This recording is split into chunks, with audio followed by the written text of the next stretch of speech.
স্বৈরাচার এরশাদ বিরোধী আন্দোলনে শহীদ ডাক্তার শামসুল আলম খান মিলনের সমাধিতে শ্রদ্ধা জানিয়েছে জাতীয়তাবাদী ছাত্রদল।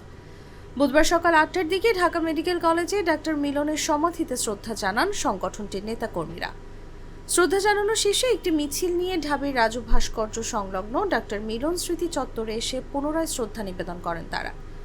এর আগে সকাল 4:30টায় ঢাকা মেডিকেল কলেজের বহির্বিভাগের সামনে জড়ো হয় তারা। এই সময় কেন্দ্রীয় ছাত্রদলের সাধারণ সম্পাদক নাসির উদ্দিন নাসির, ঢাকা বিশ্ববিদ্যালয় শাখা ছাত্রদলের সভাপতি গণেশচন্দ্র রায় সাহস, সাধারণ সম্পাদক নাহিদুজ্জামান শিপন সহ কেন্দ্রীয় ঢাকা বিশ্ববিদ্যালয় ও বিভিন্ন হল শাখার নেতাকর্মীরা উপস্থিত ছিলেন।